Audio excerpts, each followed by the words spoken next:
Film Rescue Show. Woo! The show with the biggest ego. We are rewriting Hollywood's mistakes as well as New York film mistakes. There's like a New York version of film, right? Sure. It's not all done in Hollywood. Yeah, when they're not doing stage, they're doing screen. We're only rewriting pretentious Hollywood mistakes. Yes. That's what we do on this show. My name is Seth. I'm your host. I'm joined on the West Coast by Devin Grubb. Devin, yo. how's the West Coast? It's warm, finally, and not raining. So I'm happy about that. It's been warm out here too. Actually, I've had Thankfully. my fucking cat. Oh wow, I cussed already. 2 minutes in, if that. Wait, Not even 2 minutes. We're like 40. 45 we need a seconds bell in. on set. Just ding. Guys, That will be, I want you all to censored. know just how hard Seth works to not just cuss this entire show. It's Oh, same really here, true. actually. Speaking of cussing, I'm about to start a stopwatch. We are 1 minute in. I'm going to give it 15 minutes before I drop my next cuss word because, oh man, I'm going to not have a good time on this one. Also joined in the studio with me is my lovely, handsome, slim host. I wouldn't go that far. You're looking good, dude. Slimmer. It's working. Brandon Bentley. Brandon. Howdy, howdy. I don't want to redo the gout bit, but like Like, that kind of just came out of left field. I just went with it. sometimes something pops in my head and I'm like, oh, that would be funny if I just asked. Because genuinely, how mad would you be if you had gout and somebody was like, hey, how's your gout? Slap. It's not funny. No, seriously, how is it? Yeah, exactly. So how's your busted appendix? It's not too shabby, just a few staples here and there and a little bit of super glue and you're good. I mean, why take it out? Evolution left it in there for a reason. Oh right? yeah, but gotta use Gorilla Glue. It's true, Yeah. because that's the only glue that can withstand intestinal fluid. Today, This is not a medical podcast. Please do not take our advice.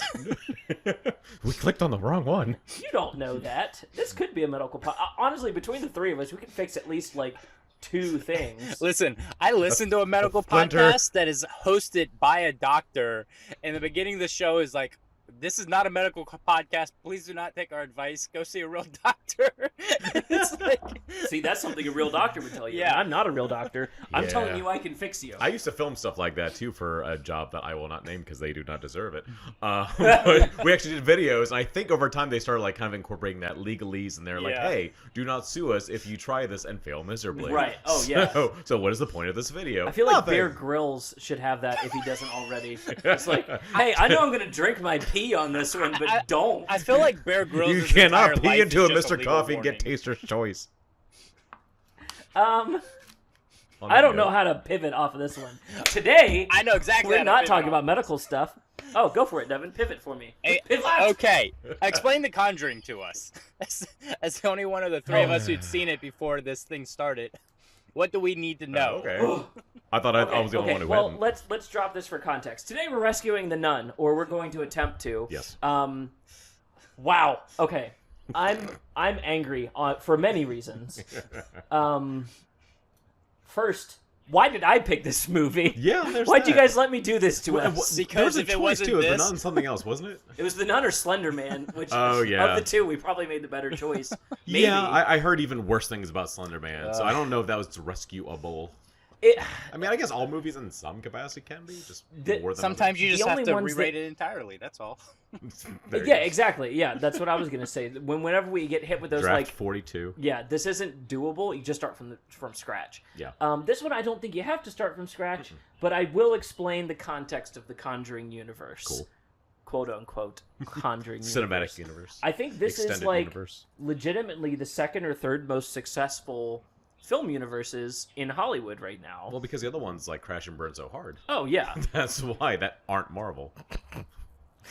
I mean, I they just- can juggle 20 plus movies. This one's like what, 5 now? I think. That sounds right. Because I think it's 2 Conjuring, 2 Annabelle, and 1 Nun, and 2 dozen eggs. Yes, yeah, that sounds right. Okay, so for context, because you guys haven't seen it, The Conjuring was a really good horror movie from a few years back. I think of modern horror movies, it's one of my favorites. Because that is rare nowadays. Oh yeah, There's rarely good horror or comedy nowadays. exactly. So when either one of them, there's a good one. you want to celebrate it. And like it's not perfect, but then again, like nothing is. And I don't think it was trying to be perfect, but it really executes on every level that it tries. Yeah. There's no scene that pops up that you're like, ugh, really? Why are we doing this? Like every scene kind of works on its own. It's lots of practical effects. It's not too much backstory. Everything's explainable. It functions. It's a hardworking little steam engine of a movie, and I love it for that. The Conjuring 2 is not quite as good, but delves more into the area that I don't enjoy, which is that I'm doing air quotes, marketable demons. Oh, yeah. And that's how I got The Nun. And that is literally how we got The Nun. Because I am aware, at least, that The Nun is a spin-off to The Conjuring 2. Right. And The Nun was not the main demon in The Conjuring 2 either. Interesting. There's, if I recall, 3 demons in that one. And the other one is getting a movie who was also not a main one. He was like the top hat guy, or he's Slender Man, but like by a different name essentially. You get a movie. You get a movie. Every demon gets a movie. Yeah, this is the, I think, marketing side of it where it really starts to lose me. Yeah. Then you have Annabelle, which was a prequel, but I think a prequel that's happening in tandem with this one, because this movie was set in the 50s. And I think Annabelle was as well. I'm only laughing because I know the first Annabelle was from the director of Mortal Kombat Annihilation. Yes. And wow, that movie's not good. But wow, does it have one of the best scenes in horror movies I've seen, I think, ever. But only because it was made for people who obsessively watch horror movies. Without going down too much of a rabbit trail, the scene is basically this lady goes into the storage unit of this apartment building, and she's being pursued by this like demon devil looking character. Yeah. And she gets to the elevator safely, and then the doors close, and then the doors reopen, and the demon's a little bit closer. And with that, you obviously know the setup now. The doors are going to close one more time. He's going to be closer. The doors are going to close a third time, and he's going to be right in there. I got to... Wow. I'm not doing good at this, guys. I'm trying. I'm really trying. I'll bleep that one, too. Yeah, the demon's right there on the third one. Right? So it's like that video of the cat on the countertop. Exactly. And you're getting out of view and coming back, and the cat just has a look on its face. That's all I can think of when I see that now. That is how that scene goes in any movie where any competent director is doing it. This director decided to go for a 4th close and then a 5th door close where nothing happens. So I'm in the theater just crapping my pants going, I can't predict what's going to happen next, and I don't know if... It's like the most meta scare I think I have ever encountered in a movie. And that's the only good thing I can say about Annabelle. Then the Annabelle prequel... I didn't realize it was a prequel. Yes, it is a Annabelle prequel. Creation, I think? Yes, it's how the doll was created. Well, that didn't make sense, actually. That was, like, again, C+, B-, like, very solid horror movie. Nothing to write home about. Good overall. So The Conjuring's still definitely the best one. All of that to say the context for these movies is the nun shows up in Conjuring 2 as a dream that the... wife, I can't even remember her name right now, the dream that she has about her husband's death in which this nun is involved. And none of that is explained in The Nun. So wait, this whole movie is just explaining something for like a short clip for one movie? Great. Yeah, exactly. We all wanted that. And it makes me wonder... It makes me wonder if James Wan was actually only involved for the last 2 minutes of this movie, where it ties into The Conjuring. So yeah, we're rescuing the nun. This was directed by Corin Hardy, who did The Hollow in 2015, which is actually a really good horror movie. It's like an Irish Fern Gully kind of story, where it's about like deforestation in Europe. Good timing. Yeah, exactly. Man, I remember watching The Hollow and being like, oh, I really like this. And then when I saw The Nun was coming out, I was like, oh, this will be good because this guy does good stuff. These movies parallel in very interesting ways. And is a great segue into, hey guys, what did you actually enjoy about The Nun? Because I'm pretty sure the stuff you liked about this is the stuff that's good in The Hollow. Oh man, Devin, what did you enjoy about The Nun? Man, I think there was like a couple of areas where I almost liked it. I was like, this scene could have been good. Oh yeah, if they just did it better. Like him being buried alive, that felt like it could have been a legitimately scary moment, but it wasn't. Yep. It was just, I don't know. I think probably because the editing was so weird in that weird. scene, wasn't it? The build-up was weird, and the fact that we have like no real context for them as characters. Like we don't know them at all or care about them, so that deflates the whole scene. Like to explain the editing issue, the way that scene should have laid out is he should have been buried alive, and then you like hold in there for a little bit, building up the scare, so when the hand pops out, it's scary. But instead, they do like he's buried alive. Now let's switch back to the girl. Now another clip of him buried alive for like a second where nothing's happening. Now back to the girl. Now back to him for a second. Now back to the girl. Now the hands pop out. And at that point, I was like, of course the hands are going to pop out. I'm expecting it now. Do it in reverse, where it's like, this scare happens, then we switch to the girl. Then when she pulls him out, we figure out that it's like these timelines are now intersecting. Now the scares make sense in context. Wow. What a way to mess that up. Anyways, continue. What else do you like, David? Oh, man. Okay, so, like, this is hard for me because I am very critical of horror movies as a whole. Give it a check. You guys having an issue over there? Brandon was checking his mic. Go ahead. Yeah. Talk for a second, Brandon. Howdy. Can you hear me? Okay. Yeah. Oh. Okay. Is that me? Yeah. Okay. It's in mono. I'm okay. Yeah, because I was used to seeing the two there. I may or may not leave this section in. We had a complaint from someone who works in an office who can only have one earbud in, where when I mix in stereo, they can only hear either you two or me. So oops. I have to figure out the mixing, so I'm doing everything in mono now. So hopefully if you're listening to this in an office with earbuds, you can hear all three of us. Yeah.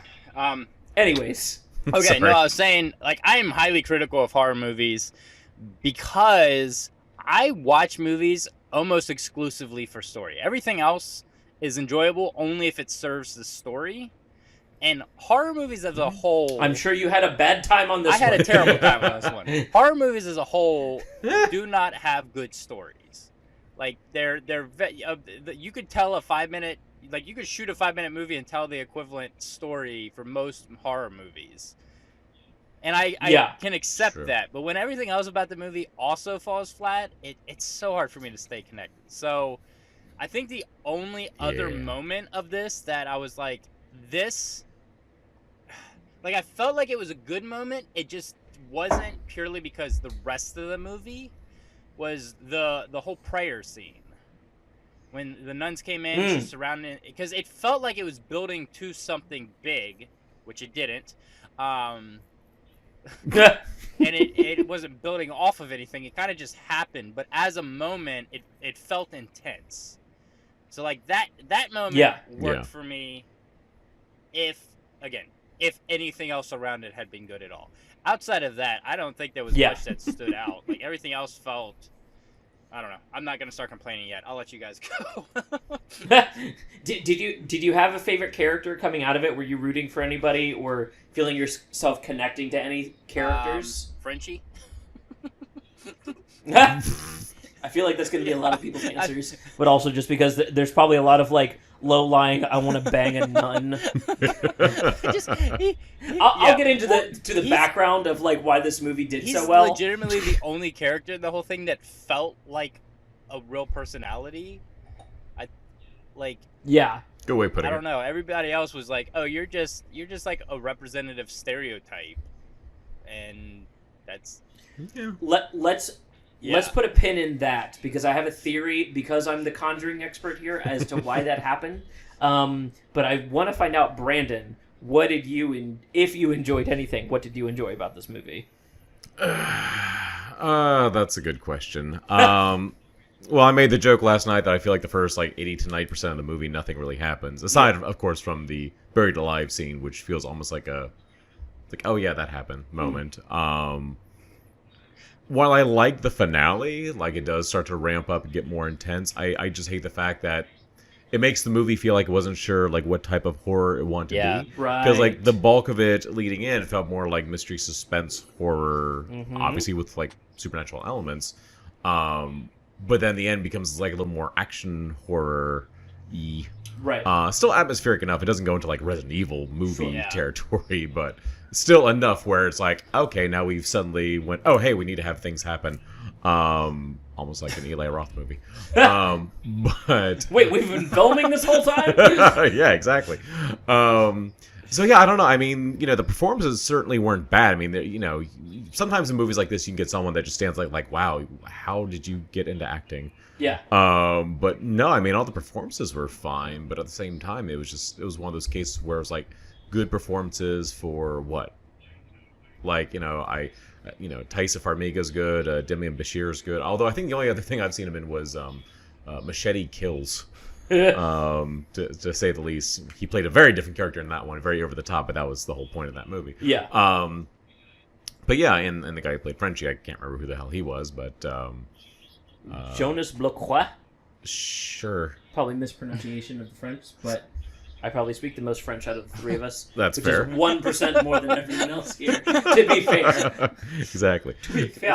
So, on that note, what would I like? Well, that. And I'd say I like the fact that it was an R-rated horror film, which seems to be more of a rarity nowadays. Yeah. But it didn't really do much with that R rating. No, it was like a light R, if that makes sense. I know everyone talks about hard R, but there's light R, in my opinion, too.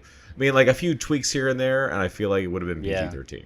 Oh, easily. It feels like you're watching the unrated version of a PG-13 horror film, if that makes sense. Yeah, that makes sense. Where it's okay, yeah, I could see how this would have gotten an R rating, but they just didn't want to pay for it. Yeah, you dab the blood off the dead nun's teeth, and all of a sudden, you know what I mean? Pretty much, yeah.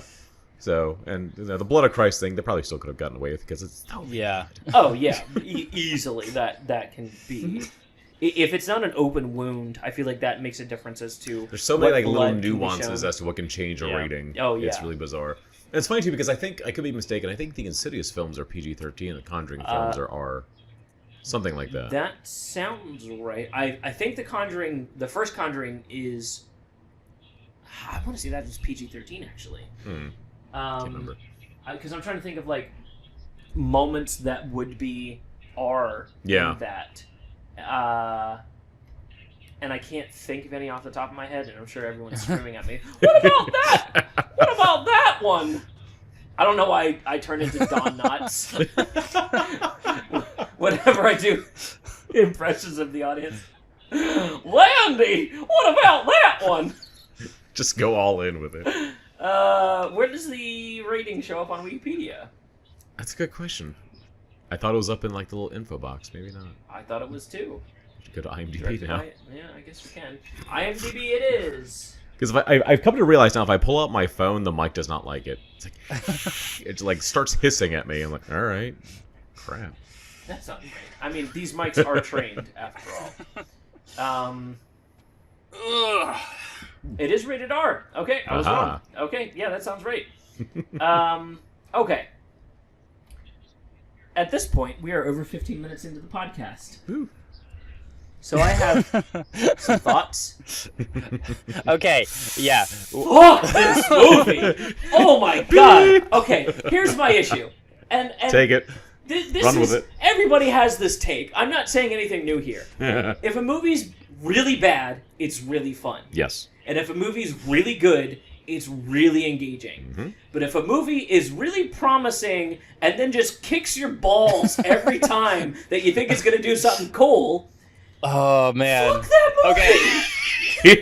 Honestly, that's my. See, you need to bleep it just enough so you still hear the F and the K. Yes, yeah, I can do that. I'm holding the out enough.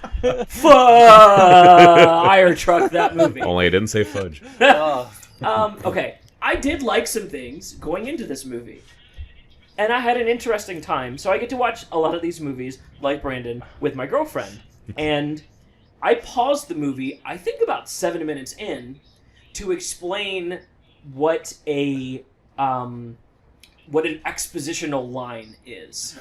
So there's a line very, very, very early on after the nun suicide part where they're calling the father in for his mission. Yes. And he drops this casual, "Oh, you haven't been to the Vatican in what, like 7 years?" Which is a normal thing to say as a person. And then he responds with the most robotic thing to say, which is, "Yes, it was 7 years ago because I've been serving in the war for the last 7 years," or something along those lines. And I was like, I had to pause the movie. I had to go, okay, that's not a good sign for a movie to take the time in somebody's line to tell me that he was in the military. Because two things are going to happen. Either his military experience is going to come out later, and then I have to excuse it because of that line, which I do begrudgingly, but I don't like it. Or it's going to be very unimportant, but it's, air quotes, characterization.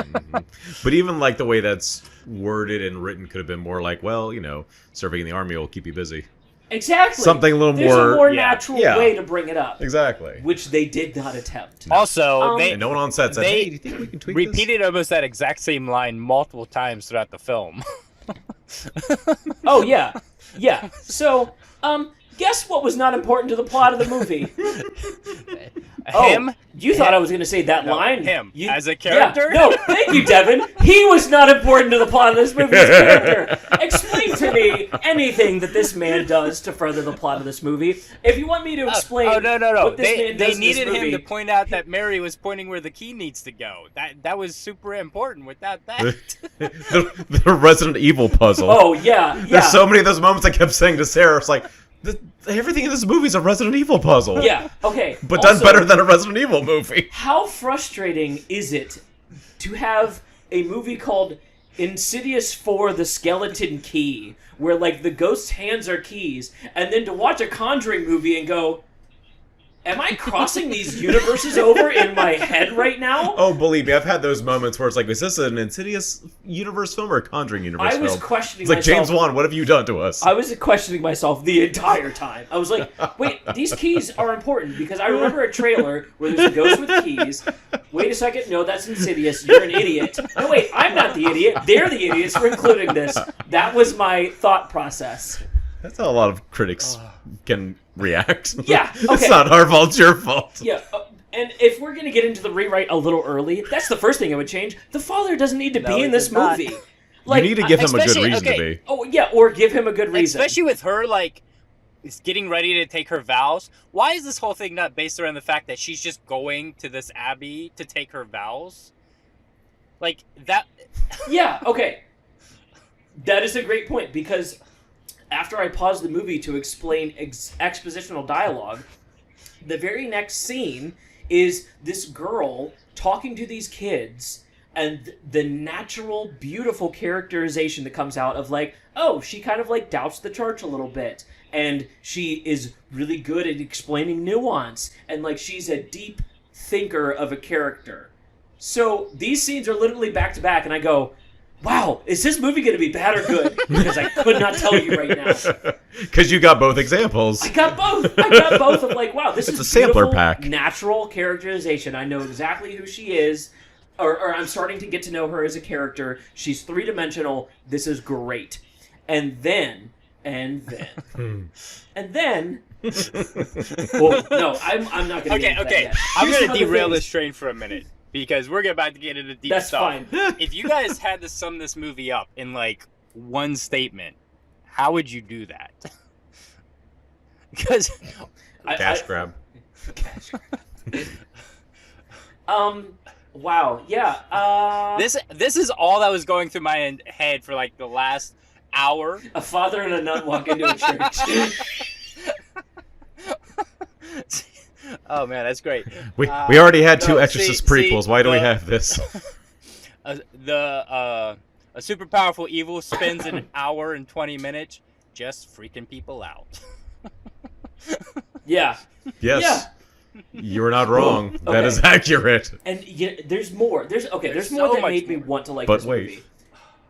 movie. The visual catalog that this movie was able to sum up was nothing short of impressive. Yeah. The buried alive scene, the crosses in the woods with Frenchie, like there's Evil Dead, there's Oh, yeah. old Universal horror movies from the 1950s, there's any Jason movie that takes place on the camp. Like the So in other words, it's not Take Manhattan. yeah, okay, sorry. I know that's your best performing podcast. You said it, not me. Like, there's some Indiana Jones in here. There's all this. Okay, if I had to compliment this movie, like if I actually had to like dick suck this movie, the sets were fantastic. Oh yeah. I was telling Sarah the cinematography and the production design was great. Phenomenal. Yeah. like Very the- atmospheric. Which just makes it- man, there are so many movies that I would like to see like in this setting. Yeah. Oh yeah. Which makes it like 3 didn't times get as that. disappointing that it wasn't good at all. Yeah, I'm not mad at this movie. I'm just disappointed. yeah. That actually sums my opinion of this movie up. Dad's not mad. He's just a little let down. Yeah, the performances. Also, I didn't have an issue. Yeah. Normally, it's hard to pull off a trio in a way that makes them feel like fun and Yeah. natural. And like the father against the doubting nun against the like horny Frenchman. As much That's as, not a cliche. No, not a cliche. And you know, as you kind of implied, not the beginning of a joke. It's not cliche Right, because so- he's French Canadian. It's Of course. Right, yeah. Yes. Which also, I love that they had to point that out Yeah. like 3 times to make the line from The Conjuring work, where they're like, Oh, "Oh, yeah. we were working with Frenchie, a French Canadian." It's like, oh, And like I said, I hadn't. Obviously, neither Devin or I had seen The Conjuring, Right. So we didn't get that. I'm like, oh, I guess this is supposed to tie things together. I Right. guess it was like when I saw a Split before I saw Unbreakable. I'm like, oh, so I guess this is because of this. yeah. Okay. Did Bruce Willis's character end up in a diner at the end of Unbreakable? He doesn't. By That's the way. extended ending. They Yeah. didn't put that on the Blu-ray. Yeah, there's a lot to love here. I feel like that love was not like poured into an interesting story, because like what you were saying, Brandon, all horror movies fall into a subset underneath of horror. Like there's no such thing as like a straight up horror movie. No. It's horror mystery, it's horror action, it's horror sci-fi, it's horror drama. Yep. There's always a subset, and this movie starts out, the first 2/3 is like horror mystery. Yeah. Except for the mystery solved at the beginning. She killed herself. Yeah, and I actually called, and I should have said this out loud to Sarah, and I didn't. Was that, oh, okay, so she wasn't killing herself because it was just a frightened suicide. No, it's a trap. It's Yeah. a trap for Yeah. the demon. And sure enough, the film even says that, like, it's some kind of twist. It's like, okay, yeah, that kind of figured that's why she was like, doing it. Like, the you know what you fin- have to do, you The know. final line of the first scene is, "It needs a body." Yeah. Exactly. I'm sorry. So it's spelled out. That's not telegraphing me the end of your movie. That's putting it on a fucking blimp and running it over the city so that everyone knows what the end of this movie is. Maybe if they're, like, speaking Latin to each other, Yeah. unsubtitled, and then at the end, we understand what they're saying. Add the subtitles in. Yeah, Yeah. something along those Oh lines. man. Also, wow. Okay, I want to get into Yeah, bad stuff. yeah, now. yeah, That's what I okay. want to do. Okay. look, there's some Can- good stuff in here. can I- Sure, if you Yes. if you like. Can I rant a little bit about Yeah, the please. worst thing about this movie? Sure. Okay, so Have at it. this movie did a surprisingly okay job of building up the moments, right? Like every horror movie has this Yeah. build up to the jump scare and then the moment was nothing. It literally had no impact. Yeah. And okay, like by the end of this movie, I was like, you could literally replace the nun with just a serial killer or like a really handsy creep, and you'd have the same movie. Yeah. Frenchie.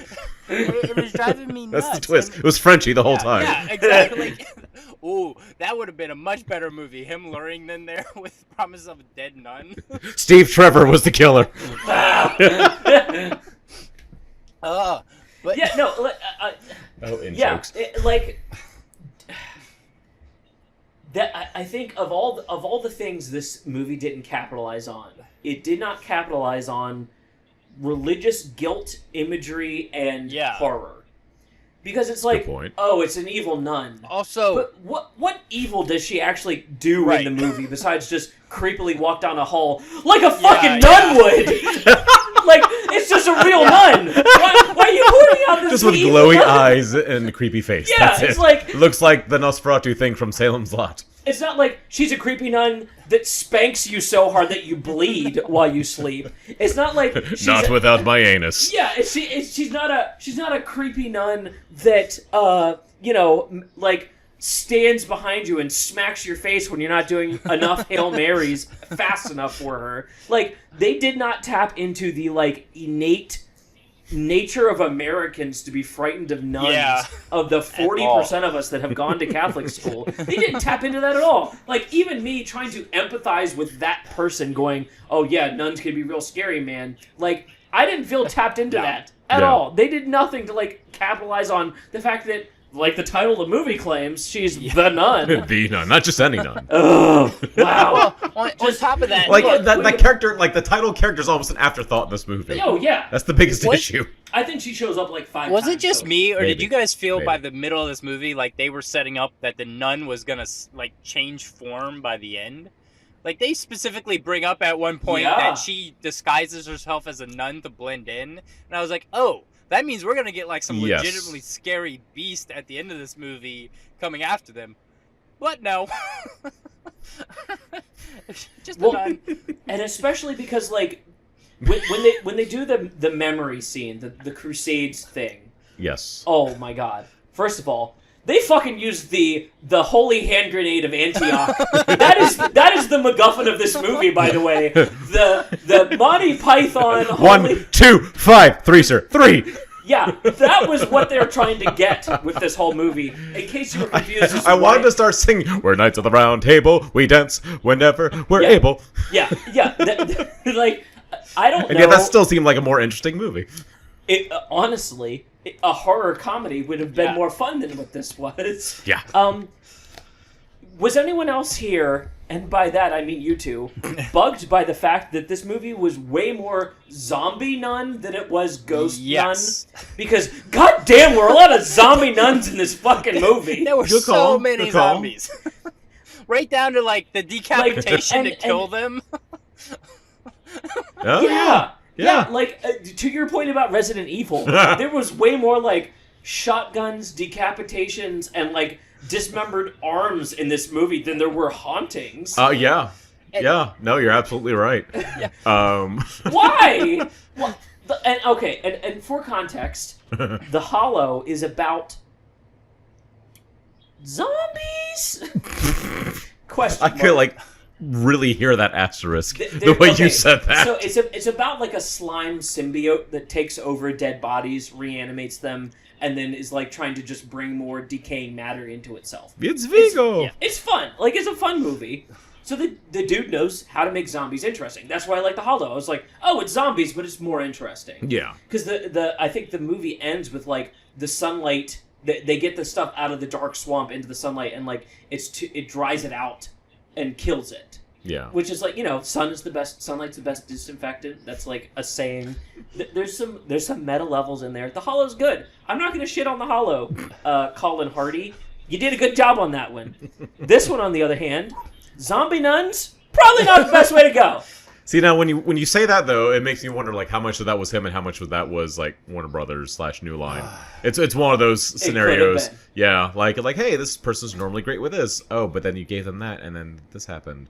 Right. And I feel like we hear that story a lot nowadays. But So like they don't know how to adapt to a studio setting. right. So you can't always blame the studio. Sometimes they just get overwhelmed, and the studio just kind of swoops in like, well, I guess we got to take care of this.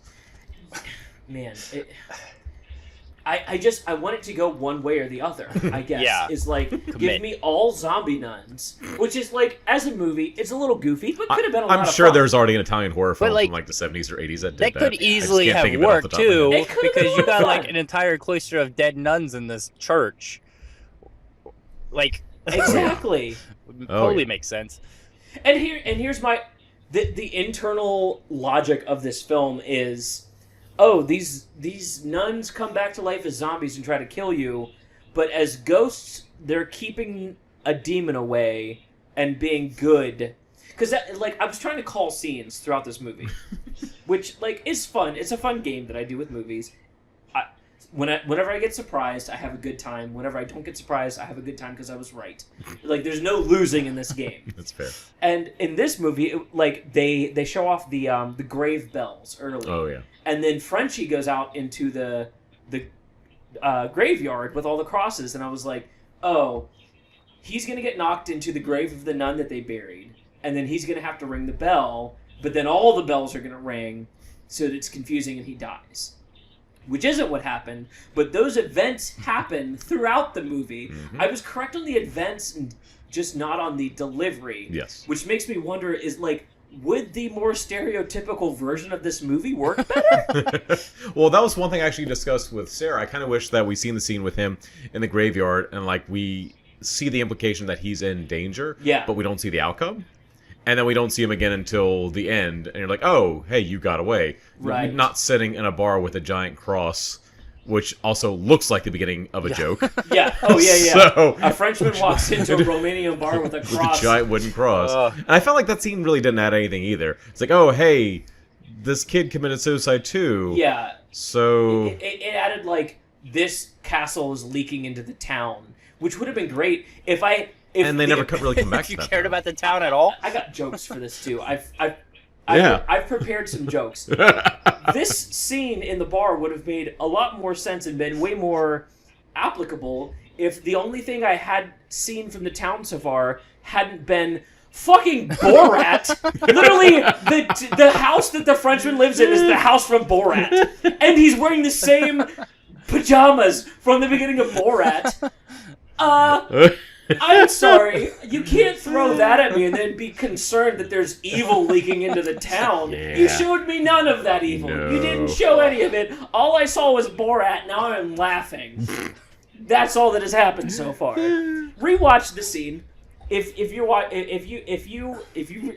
to laugh along with me, rewatch the scene where the Frenchman walks out of the house and they start walking away towards the carriage that's going to carry their bags. Because literally he walks past a little, like, ramshackle, low-ceilinged, shingled roof that looks exactly like the scene from Borat where he's talking about his sister wife. Put them side by side. It's the same town.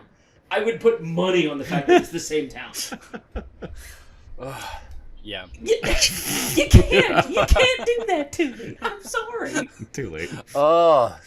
Well, okay. What else? So What else did I have a fucking question. hate about this movie? I have a very serious I question. think we all do. Why did the upside down cross not come back at all? It showed up in the scene where she was trapped in the room, and the nun showed up after her vision. It was pretty flipped in the subtle, background. actually. It was subtle. Yeah. And I already hated that moment only because if you see it in a movie theater, I guarantee there would have been like 5 people freaking out over that. Oh, yeah. And I was like, yes, we get it. It's turning upside down. Calm down. Right. Yeah. It's this like it would have long been great moment. if leaving all of the crosses. Yeah, it's Yeah. like this long moment, and then there are crosses everywhere for the rest of the movie. But that does not come back, despite the fact that the people keeping the evil at bay are long gone. Right. Yeah, that makes Yeah, sense. like have them leave the castle with all the crosses in the graveyard now turned upside down. Like, what if in every scene there was like one cross in the background, and like over the course of the film, it would like slowly turn like a little more, and like just once something. you realize it's like pretty much like at a 90-degree angle. Like, wait a minute, and then like much further down the line, you see it upside down, almost like the high noon effect, where in Yeah. every scene the clock had moved forward a little more. That could be Kinda a the same great thing, but with a indicator. cross. Like, what A if the ticking evil clock. hadn't fully broken free yet, and they're there, like as it's breaking free, and we're seeing its effects spread through that process? It would have made a lot more sense. Yeah. Oh, okay. So let me preface this point. Fuck CinemaSins. Not really. I mean, they're funny. If you don't take them seriously, they're fine. But like, don't take CinemaSins as. Oh yeah, don't no, critique. they're not. Yeah. They don't even. And they don't pretend to be. If you That think is they like are, the, that's the, on the you. ultimate nitpick. Yeah. Okay. But not to get too CinemaSins-y, I did have a question. Okay. If they are, what was the term? Intercessing, forever. Like, there's always someone praying in the castle, right? Who was praying during the sundown to sunup? Silence, exactly. Vow. Yep. Because all of your nuns can't vow silence if they're praying throughout the night. Or, Well, no. who's been praying since all the nuns died? And why did the... Like, is the demon just waiting for a body? Okay. If that's the case, why didn't he just try to attract all three of them down real quick to grab a body and escape? Somebody's plan is messed up here. Somebody's. I don't know whose. I can't believe I'm about to defend this movie, but technically she never heard that from the nuns themselves. She was told that by the evil. Yeah, the abbess was not one of the nuns. As far as things laid out seem, I think she was possessed by the evil. Oh, let's talk about the abbess for a minute then too, because as far as me predicting scenes, literally as soon as soon as the shot started, where the abbess is like out of focus in the background and the girl turns around to see her, I was like, oh, there's a nun there. And I was like, oh, maybe not. The scene's dragging on for a very long time for there to be... Oh, no, okay, there wasn't none there. All right, I wasn't wrong. And then as she turns around, I was like, okay, that's a dead nun, but she's not the demon. And then they talk to her, all three of them do, as if she's alive. And then they just leave the chamber. And I was like, is she dead? But then she's definitely dead later. Yeah. But she's definitely... my take, and I could be wrong. Who knows? I could be wrong about this whole movie. My take was that she was not evil. She was just like an emissary. Like, all the nun souls were trapped there. And that's why the girl was able to communicate with them, because she has the gift that her sister has in the other Conjuring movie, or her sister or relative, or I mean, they're related in real life, right? Yeah, that's what makes things really confusing, and that's the only reason why I want to recast. Is like, why would you cast the younger Farmiga as a character who's not related to the other character? So she was definitely not related. It was just Frenchie that's the connection. Yeah, it's just the French connection then. I'll see myself out. That was a Brandon joke. I'll see myself out for that one. I'm only sighing because I should have said that, damn it. So, but legitimately, was Frenchie the only connection to these movies? They just decided to cast the actress's sister? That's what I saw. Like, I read that. They said, oh, despite the fact that there's no connection, they play similar characters, but they're not related. I was waiting for she's a nun who took a vow and won't have my kids, impression was... But she's got a younger sister. Yeah, my impression was there was some kind of, like, relation. Not that she was the same character, but... Because they had the same power, too! Yeah. They had both had the dream power. That only makes it more confusing. Yeah, that's it's Vera Farmiga was in the Conjuring films, and Thaisa Farmiga was in the Nun.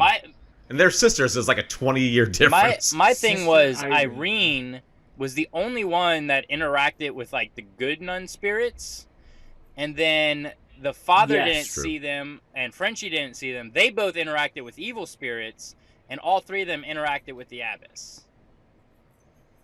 So that's the only reason I was thinking the abbess was evil. Okay. Your logic carries. Whether that works within the movie, who knows? But I don't know. Yeah. Did you know this movie made more than the first Conjuring? By like $50 million? I mean, that kind of makes sense because you already have a built-up base of people. And that's what Warner Brothers was hoping for. But if you piss everyone off with this movie, to scare them away, in a bad way, from seeing any other films in the universe, Warner Brothers seems good at that, actually, between the Conjuring universe and the DCEU. Then again, Aquaman might prove me wrong, apparently. So, although we'll see what happens with Shazam soon. So, Shazam's gonna do great. I can. Shazam! I don't know why we always have to bring up the DC or Marvel universe in this. Because they're always present in some capacity. Ever present. They are our They just overlords. grab so many actors, directors, cast members. Yep. And crew some members. are shared. Yep. Just look at Plus, James Gunn. you know, we're secretly hoping one day they'll pay us to, you know, make a movie. So we gotta say their name a lot. I think I'm going to be in the same boat as Kevin Smith and say, hey, I love those movies, but no way would I want to do one. It looks like a giant pain in the ass. Ooh. That's actually what he said. He was talking about the Stan Lee cameo in Captain Marvel. He's saying, oh, hey, I got a call from Marvel. They're telling me about the Stan Lee cameo. And I wasn't thinking they're going to have me make the movie because I'm thinking, hey, I love those movies, but my God, they look like pain in the ass to make. Yeah. That's actually what Kevin Smith said. I was like, oh, Well, yeah. Weirdly enough, it's funny. You guys weren't on with me and Nando in the last podcast. One of his pitches was like, have Kevin Smith do Captain Marvel because he does 90s banter really well. That's a fair point. As far as doing everything else, I'm pretty sure most of that movie was second unit for the action. But as far as the other parts, I'm sure he would have geeked working with Samuel L. Jackson. Oh, yeah. Because then he would have worked with both halves of the best Die Hard movie, Die Hard with Vengeance. The Die best, Hard 3. really. That's the best one. That's objective opinion. Second best. No, Second it's best. better than the first one. Ouch. Because you add Samuel L. Jackson and also, Jeremy Irons? yes. No, I had another point, but I can't remember what it was. I think it was the soundtrack, actually. Yeah. The music in that one's way better. Listen, okay. Summer in the city. This Well, you wait, did bring wait, back I'm Michael gonna Caine. Nun. derail this entire train for a minute because just It's already Yeah. derailed. You're fine. Dude, we're not even on the rails anymore, dude. We're just rolling through the I'm wilderness. We're dark derailing the territory. train from the off-rails track it's currently on. I just randomly, as I'm looking through stuff for this movie, I found a review by somebody who is trying to be really nice, but has one of the sickest burns I've ever seen. The opening line to her review is, I'm ready. "The movie is quick-paced and doesn't really get you bored with good performances by the cast."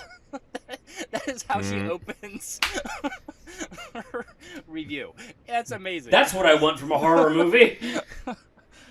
It's not quick pace. It's just a quick runtime. There's a Yeah, difference. I was very happy when I turned it on. I was like, oh, 90 minutes. Perfect. Yeah. I'm so happy right now. And it felt twice as long. Oh, did it ever. God. I'd rather watch the 2 hour and 40-minute Infinity War again. Oof. Yeah, that movie at least clips along. Yeah.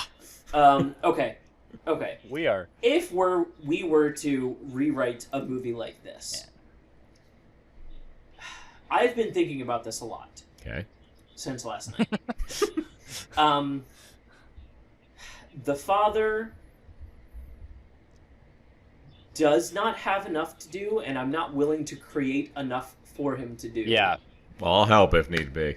If a Because I got a few ideas, too. Okay. So yeah, my focus was going to be, let's make this more ethereal kind of. Devin's gonna hate me for this, but Lovecraftian-esque.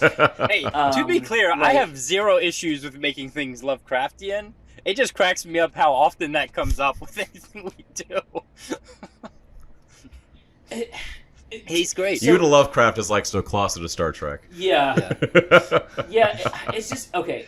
I love it because it's one of those things that's like it's really easy to replace something that's not impressive or scary with Lovecraftian because you're just pulling the gauge to the other side. But it's like, oh, you don't know what it is. It's Yeah. frightening. Well, I think that's the it's a two flirkin. things- I think That's the two things you have to do for Lovecraftian. a big fix for this movie would be to have the nun be something that doesn't look like a nun, but the only time we see a physical form is when it's represent that there is something else inside of it, but the nun is the way it's hiding, right? So that Choose the form of the Yeah, destructor. because that gives us a way to have like a physical ghost without while holding the suspense for what we're actually fighting. Because it's that or you don't see it Yeah. at all. Which is my personal favorite way horror movies handle it, but I don't think really fits with the rest of this universe. I think the one big fix for me, going back through this, besides taking out the father, because again, like I'm okay with side characters having zero agency in the plot. Plot agency, protagonist, aggressiveness and agency is something that I'm a big advocate of. I think the protagonist should carry your movie. Yes. Because you're empathizing with their decisions as they go through. I'm a big advocate for that. I understand how you can have reactive protagonists and it still works. Yeah. Superman is a reactive protagonist. He doesn't show up before bad things start. Yeah. He doesn't cause bad things to happen. He shows up when bad things are happening, makes them not happen, and then makes things good again. That's a good reactive protagonist. I'm not going to make a Man of Steel joke. Yeah.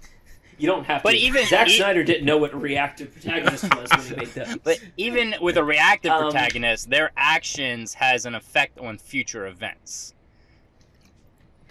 Exactly. Yeah. Me intervening means something else happened. It's and then, not Therefore. It's therefore not and then. I was thinking about that last night. It's like, what were the phrases again? Because I'm getting a lot of the bad one. Yeah. It's like and then. This was heavily and then. If you could this was like if you need a good example of and then. If you can separate all the actions into individual moments and have them still make sense, that doesn't work. Like you need that therefore in order to make a movie. Otherwise, you're making a whole bunch of short films and you're just putting them all together. Right. It's like what you said about the 2015 Fantastic Four. Again, Fantastic Four 2015. It's a bunch of short films that work on their own, but they do not work together as a film. Sorry, Josh Trank. Dude, I know he can do better. I wish Hollywood wouldn't have written him off so quick. Well, if he didn't throw that bomb down opening weekend on Twitter, it's like, hey, I would have had a better movie if this didn't happen. It's like, oh, well, say goodbye to your Hollywood career. Yeah. Why would you do that? I get frustration, but you can't do that, man. That's career suicide. If we can forgive James Gunn, we can forgive Josh Trank, is all I'm saying. Here's the thing. Here's the thing. A little side note here with that. James Gunn handled it with quiet dignity and grace. Josh Trank handled it with the quote-unquote quiet dignity and grace that Gene Wilder did in Young Frankenstein. Yeah. After he says quiet dignity and grace and starts screaming and frantically yelling, "What did you do to me, Mama?" That was Josh Trank. So that's another thing. Yeah, but again, James Gunn's old. He's been in this business for a long time. He's probably only 10 years older than me at this point. I'm gonna say he's 40-something, maybe. I think he's probably pushing 50. Maybe. 15 to be fair, too, James Gunn has given us many. You really haven't good been in the movies. business. The Skype cut off. No, I was saying, to be fair, too, James Gunn has given us many really good movies to make him worth bringing back. Josh Trank gave us one indie film before Chronicle. Yeah. Yeah, I guess my thought was Josh Trank is also in his early 20s when Fan Four Stick came out, so give him a couple more shots before you go. Was he really that young? He was 22, 23 when Chronicle came out. Damn. I mean, wow. let's see. He was because everyone was he's the new Wunderkind. Well, he was supposed to direct a Star Wars spinoff too, but I can't remember which one. He was actually 31 when Fantastic Four came out. Either way, that's still pretty damn young. He's still young, but I'm 33 and I haven't directed a feature. I've done a short. But that's again, it. if you had one big success, Chronicle or Guardians or otherwise under your belt, I'd still be all right, let's give Brandon a chance.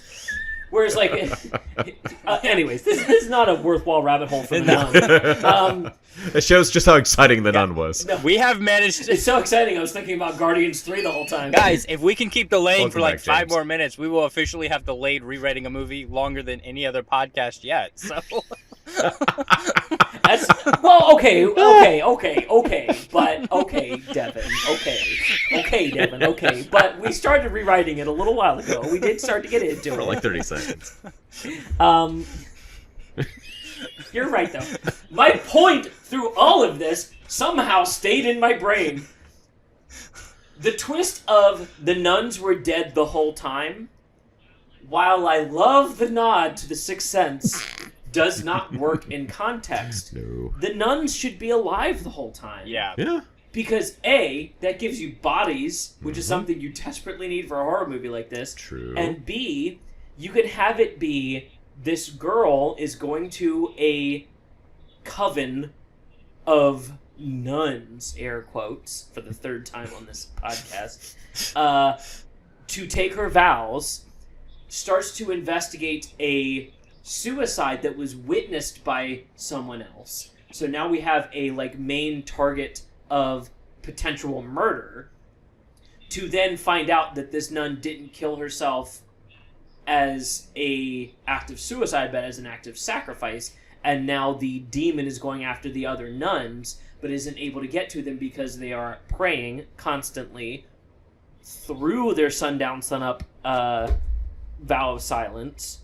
That could even be a point of contention in the movie, of hey, you guys take a vow of silence at sundown, yet you pray all night. How does this work? Why does this happen? Yeah. The church wouldn't normally condone this. And then it comes back around to, we would be silent all night if it weren't for the fact that we were literally holding a demon at bay with our prayers. Something like that. Yeah. And then you have the whole, my Lovecraftian twist of there's something in the basement. I love stuff like that. That would be so fun, especially for also a young, questioning, innocent character to walk into this just grotesque setting. Yeah, True. well, and making her highly curious, and if she's still in that stage where she's working up to the decision to take her vows, then it would make sense that she wants to understand everything before she does that. Things here are weird. Nuns have killed themselves. There are people who aren't fully keeping their vows. There's areas of the abbey she's not allowed to go for unknown reasons. There's a lot to explore, and that gives you a lot of drive for your character to kind of move through that. You could really borrow heavily from an Agatha Christie novel. Oh, yeah. For something like this, and make it an interesting suicide murder mystery. Yeah.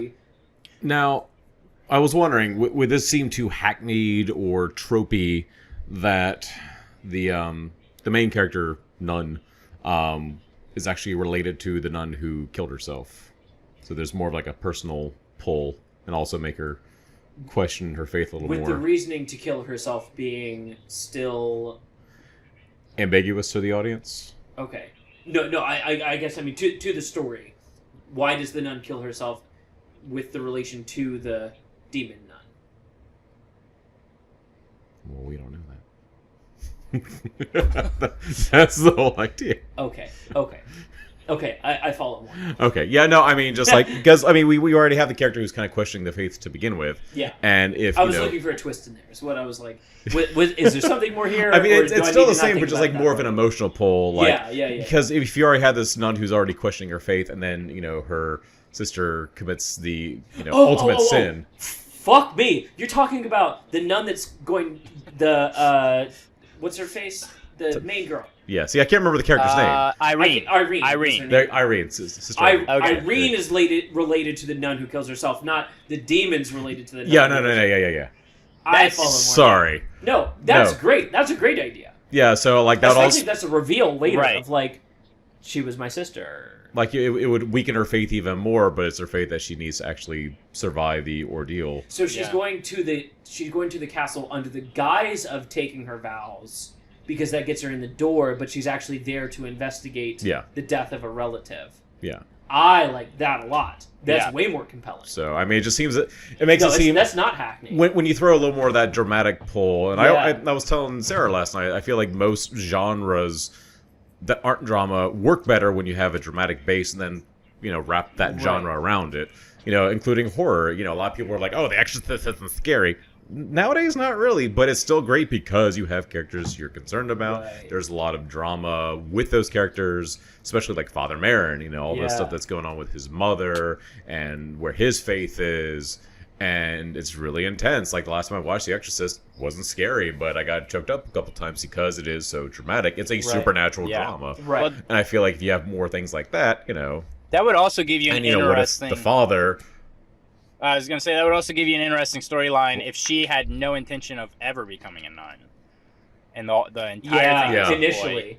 but then True. running into like evil spirits and realizing what this Abby is doing kind of pulls her into into that by the end. It would give you like a really good arc not to bring up more things that this movie did terribly bad, but the scene where she goes, "I want to be a nun now," and then the whole thing gets built up with this like huge like. She's in this ancient cathedral. He's reading from this pristine white Bible with the nun's vows. She's in this white robe. She'd just gone through, like, this horrific experience. This is huge. This is big. This is giant. And then Frenchie's like, it's a fucking shame. And I was like, wow, you horny dog. You ruined this whole thing for me. How could you? How could you do this? This was beautiful and awesome. And you just ruined it. He was like, fucking shame. I want to shag this girl. And I was like... Wow! Please stop talking! Please stop talking! Like, what was that line later where he says "holy shit" and then? Oh yeah, the holiest. Like, that was great. I said to Sarah, I was like, did they really just say that? That was sure. That was fantastic. And then the scene where he puts the trunks on the back of the truck, and then it reveals the carriage. That was like. Those two things, I think, made me laugh more than anything else in a horror movie ever. Just to be that was like something out of an Abbott and Costello movie, though. There's literally a film called Hold That Ghost from like 1945, something like that, where Costello is trying to like load up the bags. He throws them on too hard over the car that they were packing, and it lands on top of a bus going in the opposite direction. And he says, Abbott, it's like, oh, you're going north. Don't you wish you were going south? Why? Well, that's the way your bag went. So that's all I could think of when I saw that. Dude, I laughed hard at that scene, and then I laughed hard at holy shit when he's talking about the blood of Jesus, and then the father goes, the holiest. I was like, I didn't know how to feel about that. It's a good follow-up line. I'm like, I don't know how to feel about this. It was a great like little levity scene before like an intense finale. That's true. Of the things that happen in this movie, visually, the finale's probably the best part of this movie. Yeah, that's what I was saying. It's like first 80-90% of the movie, nothing happens, and suddenly just like, oh, we got to catch up now. Yeah. This is all the stuff that should have been peppered throughout, and here we go at the end. Oh, the Daniel subplot. That felt like it was way more important than it was. It held because they wasted all this time telling. It held no relevance. It wasn't scary. It affected people that we didn't care about. And I don't know. I felt like they were didn't hold on. I felt like they were trying to use it to create character for the father, but it didn't. Yeah. I don't know.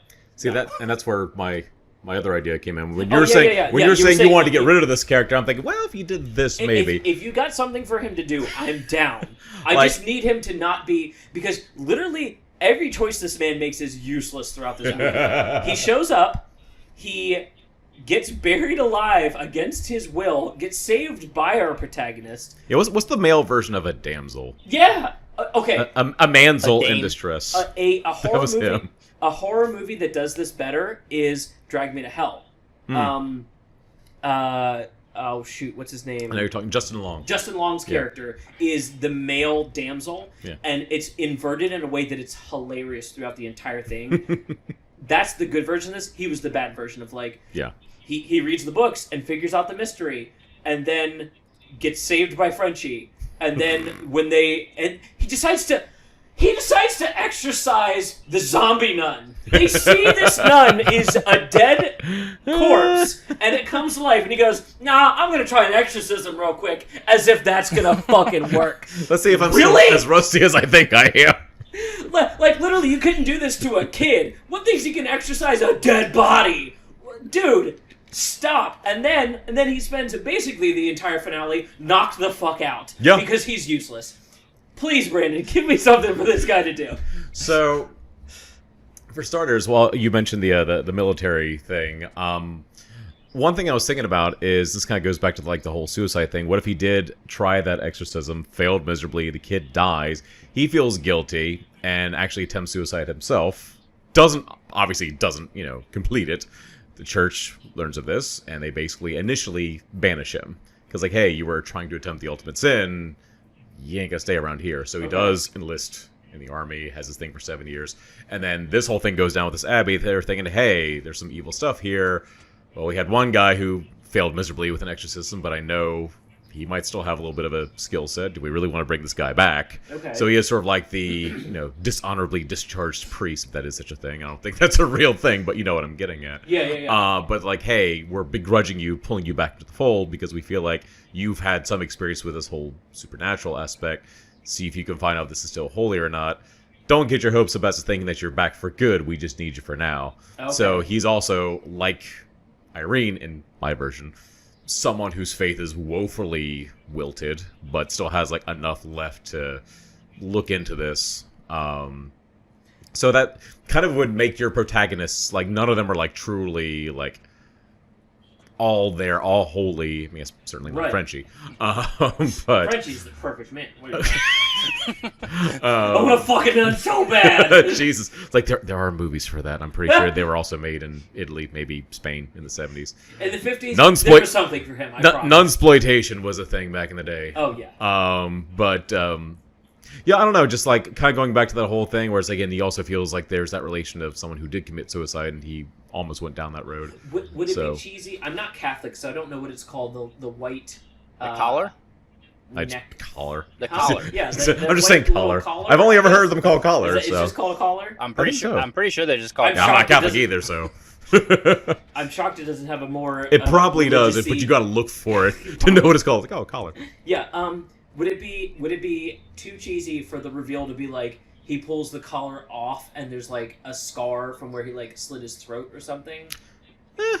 Like, okay, I wouldn't say that's cheesy. I mean, I get where you're coming from with that. You know, the Robert Rodriguez version of this is too badass. But like, if you like pulled it a little bit in towards the middle, where it's like you didn't know he attempted suicide, like it's been hinted at, but you don't know for sure until you see the scar. Then it's like, oh, he attempted suicide. Okay, I get it now. Like as a reveal, it's probably way better than like the badass Robert Rodriguez like yanking it off, pulling a machete out of his Bible. so not the Cheech Marin priest. Correct. Yes. God forgives. I don't. Right. Back to Machete. I love the those first movies. one though. I love those movies. So We still need Machete kills again in space. yes, please, please. Which allegedly we might still get, but I digress. Netflix, give Robert Rodriguez $10 million. That is all the man needs. He will make that movie happen. What? You want a Bird Box too? Okay.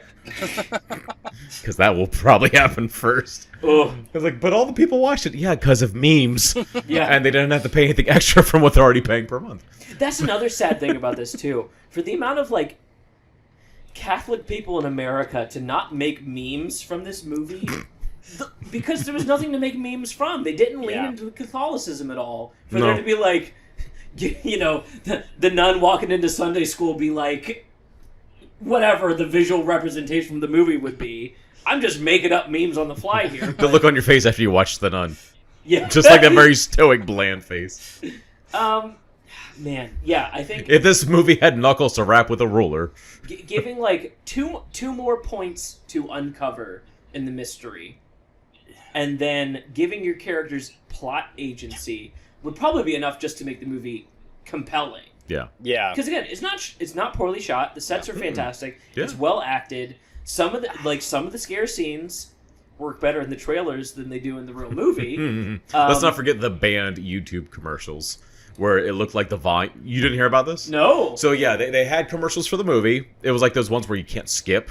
Oh. And the thing is, like, a Vine thing would pop up on your computer, although I think it was like the Mac volume rather than like the regular one. And it would go like, and like the volume would go down, like, what the hell? And so you're like trying to jack up your volume, and it's already turned on. It's like a fake one, and then suddenly the nun like screams into your computer and like blows your ears out. And then finally people complained enough that YouTube had to pull it down.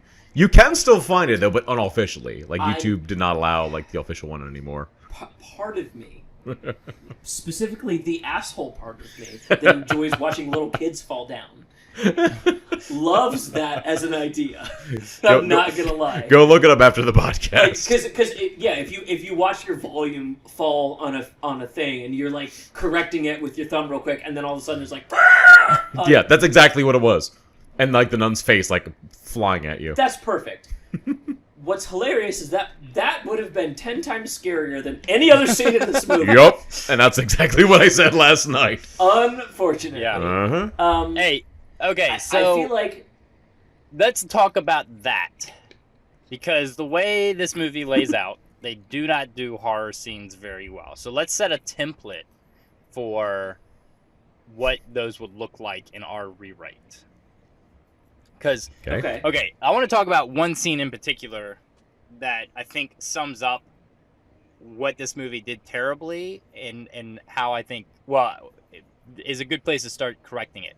The scene where she goes into, like, the, I guess, sub-basements, and she's in that hall, and the nun is standing in a doorway, and then the whole thing starts to, like, convert vertically, so that she's literally being pulled by gravity to the nun. Yeah, gravity shift. Yeah. Which could have been great, except like the way it ends is the door closes, and she's just standing in front of the door, and then hands bust through the door and grab her. Like, that whole scene felt like she's getting ready the Evil to be Dead pulled scare. into a dark room, the door's gonna slam, and now she's trapped with this thing. But no. Like, I feel like that scene could have worked amazing if that would have been the end. That's what I expected the end to be. I thought, this is gonna be scary. We're about to go through, like, 15 minutes of her trapped with the creature. And going back to... Oh, yeah, like Don't Breathe, where they're in the basement and it's dark. Yeah. It's like that you can just build, especially towards the end of the movie, you could build so much intenseness there. But going back to your monster thing earlier, and kind of, if we can build the idea that this thing's trying to escape, you could still have that exact scene and have her get pulled into the room where the thing is trapped and is actually coming out. But just overall, how would you guys correct the horror scenes in this? Like, how do you think you would lay them out? Okay.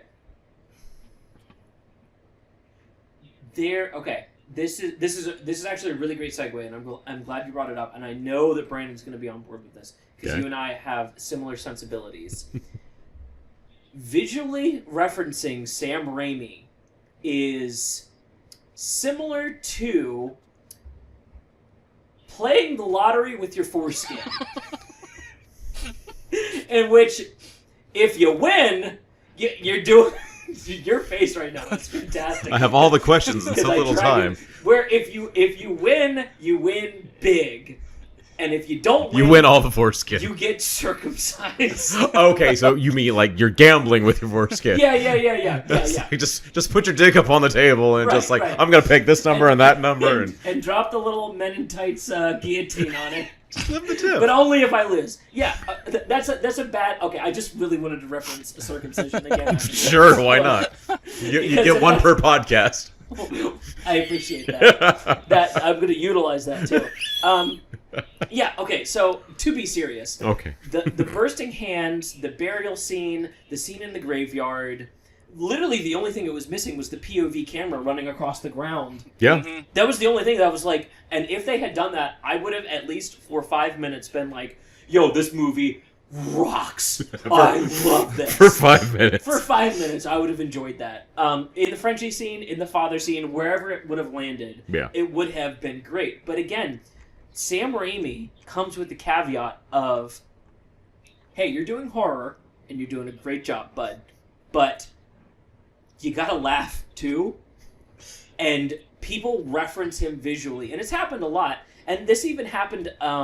throughout the Evil Dead remake, where it was so self-serious, just up until the end, and then you start realizing that you should have been laughing the whole time, and then you go, oh man, they got me. I'm too self-serious. This was a me thing, not a movie thing.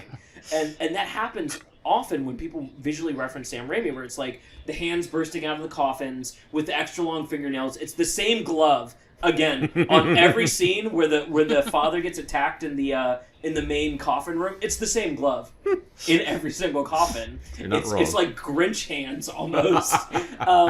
When that kind of stuff happens and you're referencing him, it's like, that's great. Please do that more. More people should do that. But there is a underlying comedy that comes with silly looking hands that if you don't play into across your movie, you lose the overall horror subtext comedy. Yeah. Or comedy subtext horror, depending on which Sam Raimi movie you're watching. You lose that. And I feel like they tried to visually reference him across the whole movie, almost, except for the very end, where it kind of turns into Resident Evil. Yeah. Everything before that finale, they're very much referencing him, but the humor happens in other scenes, and they feel so disconnected. It's like, True. please, if you're going to reference this guy, make it a little bit funny, because, like, you don't have to go full, Mel Brooks with it or anything, but, like, it is okay to laugh. It's okay to laugh at nuns. It's okay to laugh at a situation of, like, you're trapped in a haunted castle with nuns, and you're really reliving your childhood Sunday school days. Like, there's a lot of offerings there, and they really didn't deliver on them. And it permeates throughout all the different horror scenes that you're talking about there, Devin, where it's like... you twist the room so the gravity makes you jump for the key that's going to be important later, but then the door slams closed anyways, and then Sam Raimi hands pop out. Yeah, it's like, it felt like... where's the punchline? Yeah, it felt like all the buildup came from, like, a horror suspense movie, and then all the actual events came from, like, a really terrible horror comedy. They don't match. I would love to see the Lovecraftian super horror version of this and the Mel Brooksian comedy horror version. I want both of these movies to exist. I don't want the Nun to exist. Yeah, make it more Young Frankenstein and less Dracula Dead and Loving It. Please. Yeah. When you say Mel Brooks, you got to be very specific. That's true too. Yeah, the '90s were not kind to that man. Yeah. Men in tights, and then that's it. Right. Like after that. Yeah. Okay. So, as far as just this movie, in the trailer had a really good jump scare where it's in the final act. They're in the catacombs. She's by herself. The camera turns down a hallway. You see that it's empty. Turns back. There's a faceless nun behind her. But then it holds. This is a long take, which I appreciate. Yes. And it holds, and you're like, what's going to happen? Is this nun going to, like, is it going to run at her? And I'm expecting that. Is it going to run away? And I'm even more scared because where it's going to come out again. And then what actually happens in the film is another nun comes out from a different hallway. And in the trailer, it's shot very, very convincingly. In the film, when that happens, she gets attacked from the side, and then it cuts to POV with her, like, hand slapping the camera of, like, no, get away! And it's like, wow, that was a very tense long take that you just ruined. And I think that's what, like, there really aren't jump scares in this movie, which I appreciate. Yeah. Am I just forgetting them? Brandon? I feel like there's already like several in like the first 5 minutes. Okay. The cold open of a horror movie. At this point, I'm just expecting to set the tone for the 72 teenage girls in the theater on opening night. Oh yeah. Which I've gone to see enough horror movies on opening night to know that, like, there's a specific audience that is just going to scream regardless, even if it isn't actually scary. Yeah. And these horror movies have cold opens now, which... That's true. See, now I just want to cut, a cold opening to a horror film. Like, the moment a jump scare happens, just start going into the Office opening. Yeah. Right, like, really emotionally throw off the audience. Like, wait, what? Yeah, I'm trying to think. The opening really didn't even have jump. Okay, the frame dropping on the drag is something that bugs me in horror movies in general. Where, like, somebody crawls out of an area because they just got injured, and they're like, "No, run away! There's something bad here!" Yank! But they drop 2 frames, so it's like they've moved like 6 inches in the first part, and then you see the rest of the drag as normal, and it's like, that's not how physics work. Wait a second. At least put like a fake frame in between the blur or something. Yeah, there's More no fits. blur. It's like you just jump from there to there, and the jump that frame jump I think is what visually scares you. Yeah. And then they always add in the like of the violin screeching on the G string with a the G string. That is the lowest note on a violin. Okay. I know this. I'm classically trained in violin. The G string is the lowest note, and then they put a dissonant chord on the D string, which is right next to it, and it gives you that. Well, sometimes the G-string can affect the D. It's.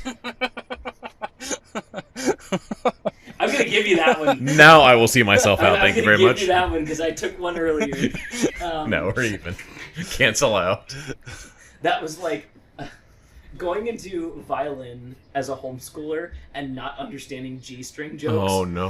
Oh man. Was not a good time for me. Oh no. It took I think I was like 14 or 15 before someone was like, G-string is women's underwear that rides up into their asshole, and I was like, oh Jesus! All these years of jokes now make sense. Anyways. Anyway. Yeah, I agree, Devin. I'm doing really good about looping back to points on this one. I'm not gonna lie. Yeah, the build-ups were really good. The executions were not. I wouldn't even say they weren't great. They were not the right execution for that build-up. That was the problem. I'm thinking specifically about the second Abbas scene where he's read the books and he's like, "Oh no, Valak!" Which is a name that pops up across all the Conjuring movies. Yeah. Also, held no relevance to this movie whatsoever. Right. And he's like, "Oh no, Valak!" And then the nun starts talking from the other side of the chair, and I was like, oh, "Okay, this is a ghost. I'm correct now." He comes around, has the conversation, touches her, and then he had to grab the glowing item. Yeah. It was which sets off the next trap. It's Resident Evil, damn it! It was very video game-esque. Grab the bazooka from Forrest, and then the crows come after you. Press X to investigate. Press Y to pay respects, or whatever that was. It was F, yeah. F to pay respects. In Call of Duty. F's in the chats, buds. Yeah, so the way the scene plays out for real is he reaches for the glowing cross, then she grabs him, but her body's a decrepit corpse, and so her arm gets yanked off as he pulls away, and it's like a crusty mummy arm. Yeah. But then the rest of the body disappears. But not the arm. Yeah. So are the zombies or are the ghosts, is my question. Unclear throughout the movie. The way that scene should have played out should have been something along the lines of, like, he sees it, he, like, starts to reach for it, maybe do another long take, spin from him to the cross, back to him, everything's fine, and then do, like, Insidious, pan, like, a little bit to the left, and now there's a nun behind him. Yeah. Something like that would have been... Something? Yeah, would have been way more frightening than, like, oh, I got grabbed by a zombie arm, ghost. Zombie? Ghost. Now, if the arm had disappeared Is this a later... zombie or a ghost? Like, that would have been me on set in this movie. With, like, wait, there's practical effects? Are these zombies or are these ghosts? You gotta fix this in post, right? The hell's post? Keep flailing. There's a line later where I point out that the guy should use a shotgun. That feels like a zombie thing, but it's a ghost, because these are ghost movies up to this point. But the shells are filled with salt, so it's okay. Just take a cue from the Winchesters. We're fine. But it's holy salt. Exactly. Yeah. It's not Morton's. Like, this movie stopped short of pouring the blood of Jesus into shotgun shells, which, again, is a very Robert Rodriguez way to go with the movie. Oh, yeah. But it stopped short of that, but then it's very like... short. It was short all around. This movie is the 5'3" version trying to get varsity basketball. Is all this movie is. It's a hell of a comparison. It's like, a hell of a metaphor. Hey, dude, you're doing fine, but you're not. You know you're not. So, right? So it's Rudy, basically. Yeah. You're going the football route, at least. Yeah. It's Rudy. And it's like, you know you're not that good, right? Like, do you know that? Do you know? You know, it's funny because even Sarah was predicting, like, oh, she's just going to take the blood of Christ and just dump it into the water. And it was essentially that giant toilet that pulls the nun down at the end. Which, Devin, were you there for the Heathers conversation about visual geography in movies? Yeah, I think so. We watched Heathers, and I got, like... Maybe not. We watched Heathers at my old place, and there was a scene where she switches the coffee mugs, but the visual geography is that she did not switch the coffee mugs. I'm pretty sure. Yeah, that was. This is a classic. Classic. This is a classic Seth. This is a classic Seth rant about visual geography. The room that was flooded, that had the seal for the demon, at the end of the movie, was like half the size of the room from the memory of the Crusaders coming in.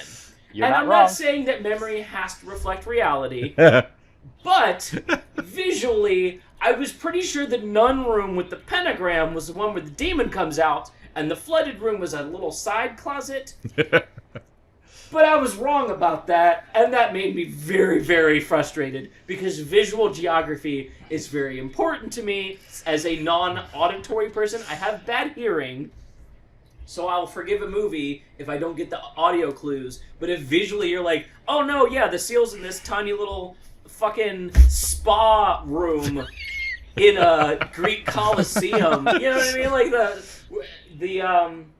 the steam room. Like, that's what it looked like at the end of the movie. It was not that big. But then in the scenes with the Crusaders, it's like, oh, this is a great big open room, and the Dread Pirate Roberts is being tortured and having his soul sucked out of him in this room over there in the corner. It's the same room. Something like that. I was frustrated by that. Understandable. Visual geography. No, I get that. I mean, it just comes down to simple continuity. Yeah. Come on now. Yeah. Like, did you not have access to that set? Is this a reshoot? Is this Rogue One? Yeah. Did you could you not redo? Did you not shoot the Crusade scene on the same day that you shot the finale? Oh, okay, sure, got it. Cool. You just shot in a different room and made me crazy. I know I'm not crazy too. The amount of extra space around that little cracked area versus the amount of cracked area to the walls when the water's flooding down into it. Which doesn't make sense if you're listening to this for a horror podcast. This movie goes full action by the end of it. I'm not kidding. Yeah. It does. Not wrong. I mean, I had the same thought too, but I didn't even realize what room they were in until after the fact and saw the giant thing. It's like, oh, so where's all this water going? How's it going? Oh, it's that room. Sure. Yeah. I recognize the seal, but the room looks different. So. No, I was mad at that point because I was like, that's the right seal, but that's not the right room. And you can't convince me otherwise. Nothing you're doing has been it would have been something too if they'd have been like, oh, we've done a bunch of construction since then, and all the rooms are smaller now, and there's holes in the walls, like an old Universal Nosferatu movie where there's hallways in the walls. Give me some Scooby-Doo. I'm not opposed to it. Give me hallways in the walls or something to explain why the rooms are smaller now. Just something like that would have been great, and then I wouldn't have even questioned it. I would have been like, oh yeah, the rooms are smaller. They build them in. There we go. Hallways. We're done. Sure. It's the same seal. The seal's all that's important now. Yeah. But no, none of that happened. I'm very frustrated by this movie. In case you haven't picked it out yet. The alternative to this one was Slender Man, and I was going to rewrite Slender Man from the beginning because I have a good pitch for how that movie should go. And I know the movie's bad enough that we could start from the beginning. This started out so 50-50. I was like, oh man, there's going to be enough here that we're going to want to keep half of the movie around. Oh my god. Moving on from hauntings. I feel like finishing our hauntings in a way that makes sense for the scene and the build-up. Good characterization and plot control for our protagonist makes it more engaging. Your switches with making the nun and the protagonist, Irene, related is great. Her, Devin, what you were saying, her not actually wanting to take her vows, but going there as a cover, I really like. That makes it very engaging. Having the father be brought in special circumstance because he had previously attempted suicide. All of this is stuff that I love. The only question I have now to finish out this rewrite is, what do we do about the French Connection? Because that's the one thing that they used to connect this movie to The Conjuring, when they should have used the two related actresses to be related in the movie. What a concept, right? holy fucking shit, man! Like that would have made so much sense. And doesn't it take place like 20 years later? Yeah, and there's a 20-year difference between the two, like 21. Like they are like they're sisters, but there's like a 20-year difference in real life. It's crazy. Within the conceivable timeline, it is very easy for it to be like, oh yeah, she was 19 when she went to this castle, and her younger sister, 20 years later, is now 33 and has a 10-year-old kid. Everything checks out. Not an issue. Like it's so not an issue. Like, why did they cast her to begin with? Right. Because, like, I remember, like, when this was in pre-production, they said, oh, they're getting Taissa Farmiga. It's like, oh, so she's going to play a younger version of Vera Farmiga's character. Right. That makes sense. It's like, oh, no, she's completely unrelated. It's like, then just get a different actress. Yeah. I mean, and that's I think, if we're going to try to, like, cause less confusion with the whole, like, they're not really related in the movies thing, if we're going to recast, that's the only recast I would do it, only because of that, because Taissa was a great actress. Just get Saoirse Ronan. I feel like I could see her in that role. She oh man. If you're going horror comedy, yes. Because she could carry that. If you're going more horror, I say keep Taissa and just make them related. Just make them related. It's not a big, especially because they have connected powers. Again, air quotes for powers. They have connected memory, They're dream power, whatever. Yeah. Connection to the undead. And as misdirects go, it would be really fun to be like, oh yeah, well she didn't carry on to have kids, but she's got a sister, and that's the one you've been following for the last 4 movies. There you Thank go. everybody. Have a good night. Like that's not a difficult jump. I was on board for it. Like literally up until they bring Frenchie in as the connection. I was like, wasn't the other girl like right there? Like she was right there, and she survived the movie too. Like she was right there. Yeah. And they were like, "No, this French Canadian went on to grow tomatoes and was possessed by Valak the demon." What? Which Good night, everybody. I guess makes him immortal too, because he did not age. Oh yeah, that's true. Yeah, His hair was a little longer. He had a little bit of facial hair. That's your 20-year aging right there. 20 years difference. The man looks exactly the same. It's like, I'm sorry, if we can make Sam Jackson look 35 again, and he's 70. To be fair, he doesn't look 70 to begin with. I'd say he passed for like 55. That's true. Yeah, he has aged very, very well. Except for when you ask him to stand up from kneeling over to pet a cat. Oh my god. Like I could hear the dad groans coming out of him. All right, I'm standing again. I could hear it squeaking out. Whoever was doing sound on that day was like, "I'm cutting this mic. We don't need this. We're good, guys. No, we're fine. I promise." Yeah, that's such a weird connective tissue. Yeah. And doesn't it? Okay. There's a version of me that can understand going, oh, it's cheesy for the prequel to be about somebody's sibling, but the connective tissue spans over multiple movies, and in a way that, like, you can have an older version of Irene come back in future movies and be like, hey, I'm this, like, powerful nun character that's been off in Europe this whole time, and, like, I can exorcise demons and help you guys on your ghost adventures. Like... Am I wrong here? Like, there's obviously... They obviously set it up and then just didn't deliver on it. And nope. I wasn't opposed to it. I wasn't going like, oh man, they're going to be related and this is dumb. I was waiting for the scene to be like, please explain how these two people are related. I'm ready. I just want... I suffered through this movie. It seems like they didn't even take that into account by casting her. It's like, you do realize that people either are going to think it's the same character, but 20 years difference. Yeah. Because literally there's a 21-year difference between them. Or that they're related, like you said. Because in real life, hey, they are related. So, because it's easy to write off, too. If you set up a doubting nun at the beginning of your movie and then you have her go, I'm not taking my fucking vows. Blow away zombie nuns. Again, not the best version of this movie, but it would be not the worst either. Easy to see her become the lady that is 20 years later hunting ghosts. Yeah. There you go. I keep pitching the Robert Rodriguez version of this movie, and it's... it's getting more and more entertaining the more I think about it. No, it is. It really is. Yeah. With our rewrite, too, if she's coming there to investigate one related person who was a nun. Like, you could play into the idea that their gift is like a family line, and the church is trying to like get a hold of all of them. Oh yeah, that's a great thing you brought up right there, Devin. Because who else watched the scene in the Vatican at the beginning of the movie and was like, "Is the Vatican Hydra?"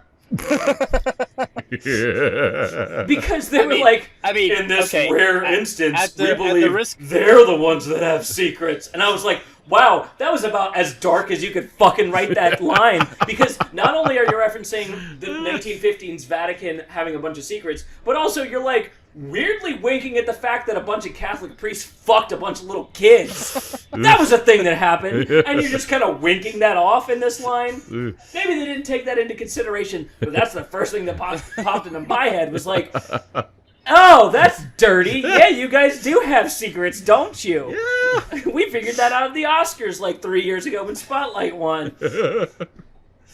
Sorry, that was a little too dark of a tangent, but the movie presented it to me. It's not my fault. There you go.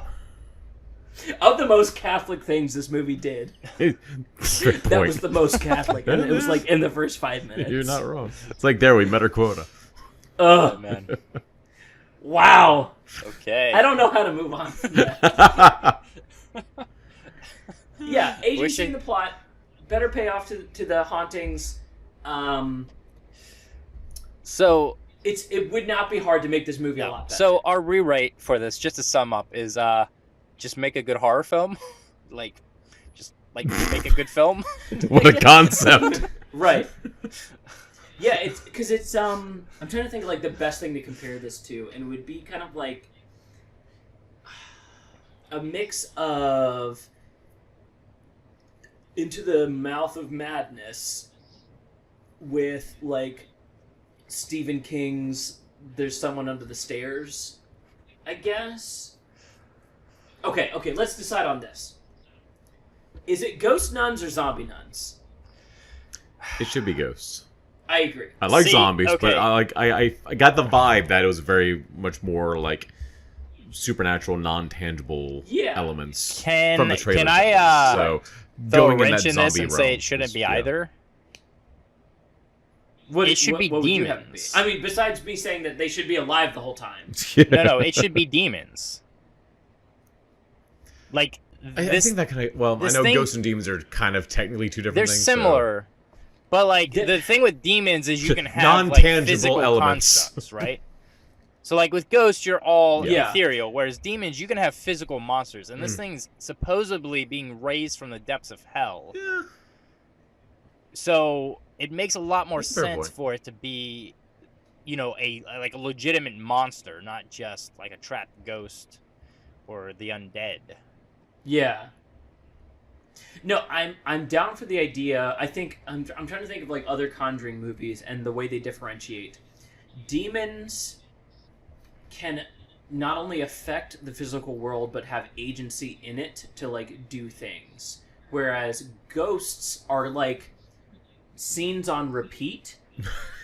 That's a fair point. Where they're like they're just recreating the same actions. Yeah. That happened leading up to their death. Stuck on loop. Yeah, and you can't they can they're aware of you being there, but they can't really interact with you. So I think it would be cool for there to be like a ghost nun that helps reiterate the idea of like the Crusades and this dude manifesting some demon through his books. Like that backstory stuff is fine. Yeah. Like I don't have any Well, issue with actually, that. what you could do then spooky. is you could actually play it off as the nun being almost like a hijacked ghost. Like if this thing is escaping its prison. Say you have like a demon monster escaping its prison throughout this movie. Like that's the thing they're fighting. Mm-hmm. But it's cracked the prison enough that it's able to like kind of take over like one of the more powerful ghosts. I don't even know take over, but like I don't know how to put it correctly. Like possess. No. Yeah, I don't know. Yeah, you know like what it's able to like like it's able to view the current world through the image of the ghost without actually affecting anything until it gets powerful enough. You could actually then build backstory that this ghost nun became the evil it was because in life it was trying to release the creature. Like, it's kind of like on Yeah. My thought for the ghost nun is basically like it's a framing device for your backstory, where your characters are discovering stuff as they discover the ghost nun in different areas, and like they're piecing together what this ghost nun was doing through the actions that they're able to view it doing, and then it goes from like, oh, this was a nun that was praying over the church to prevent a demon from coming out, to one of the twists being like, oh no, she was actually trying to release the demon that she was sent here to like, pray over, and that's why it's gained enough power to like manifest itself, but it still doesn't have enough power to like leave. It's still kind of grounded into this area. This is one of the weird instances where I almost want more explained backstory for how things work. Because usually with like a ghost, I'm like, don't explain it to me. This is dumb. I don't want to know. It's just a ghost. But when you have to make delineations between ghost and demon, and that could be another thing that Father's there for, to be like, hey, when I exorcise things, that's an active demon. When I see a nun walking down the hall spookily, that's just a ghost. It's not going to hurt you. Like, and especially if he's had enough life experience to be like, I'm literally haunted by ghosts in my nightmares because I killed people in the war. That's as real to me as seeing a nun manifest itself in a hall at night. When something can possess you or throw you across the room or is trying to break out of a seal, that's a little bit of a different thing. I think that kind of delineation could actually add to the movie in the rare instance where it's like over-explaining doesn't normally make movies better. Yeah. That's true. Yeah. Like, I don't want John Wick to go through and explain the differences between assassins and mercs. Because I don't care to know. I like that there's no backstory. Or you a janitor and me a custodian. Right. And you a undertaker and me a whatever the Twix commercial says. I can't remember. Why are all the homeless people armed? This is scary. Yeah, that's one of the cases where it's worked to their advantage to not tell you enough. Whereas something like this is like, please at least explain to the audience the difference between a ghost and a demon, and then stick to those rules. Because why are the good nuns coming back to life as zombies and attacking people? Why? Like, they didn't take enough time to like add in a clip of which visually I really liked at the end, where the girl has the nun has possessed her, and Frenchie throws holy water or something on her. I forget what exactly blood. He did. He got some of the blood. Blows the nun off of her. Yeah. He got some of the blood of Christ because it was hanging around. Oh her yeah, neck. okay, yeah, a little blood. Yeah. Right. So that like visually kind of blows the nun off of her. I like that visually, and it would have been really cool to see, like, especially in the latter half of the movie, that like that ethereal kind of thing envelop something to possess it. Yeah. So that you can make the difference of like, oh, this is a possessed thing versus this is just a ghost repeating things that happened in its life. Yeah. Yeah. I don't know. Like, I'm trying to figure out what the sauce would be to like make this a little more religiously scary. Yeah. Well, I think having the nuns be alive and have her not really want to be a nun, but be in a place where she has to act like she does, you could just bring out a lot of that through the way the nuns act despite their holy intentions. Because now you're dealing with, you have, you're dealing with like live people who are still doing things that are like, this is a bit intense, right? So like you got a lot to play with. Right. They like. It's not that they take issue with her doubting. Like they just literally don't have time for it because they're dealing with a demon. Yeah. It's like they're like the next level of nun. It's like, I'm not here to wrap your knuckles because you're questioning dinosaurs. I'm literally keeping a demon at bay. I don't care. Yeah. Like, just leave me alone. And then maybe like the couple younger doubting nuns are the ones that she like befriends and is able to get information from initially, and then like the cliff notes of that information are filled in with a nun ghost, as you figure out that was like a big reason that this demons kind of like come back to power. Another little tweak that could have been cool is finding out that like the castle would have never been targeted during World War II unless a nun hadn't like been in contact with maybe some of the other evil forces in Hitler's regime that like called the bombings in enough to crack up that seal. Oh yeah. Like, I'm not saying lean hard into that as a background, but like maybe visually reference it, or like to some degree be like, oh yeah, Hitler was also into the occult like 10 years ago. It makes sense why he might be interested in some place like this. Yeah, no, that was a thing. I mean, hell, that's how we got Captain America. Yeah, it It really true. is.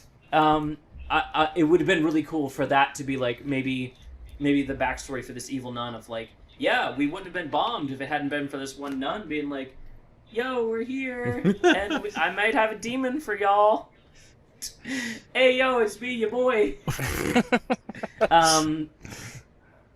That could have been a nice little like aside that gives puts a pin in the Conjuring universe later on, being like, oh, let's go investigate Hitler occult stuff. And that's the other thing too, is like when you're doing a prequel, I feel like it should be one that can make you look at the films that it's a prequel from a little differently, right? Preferably in a better way. But yeah, no, this feels very, for someone who hasn't seen the other ones, I can only say so much, but at the same time, it just feels very inconsequential. Yeah. And prequels are tricky that way.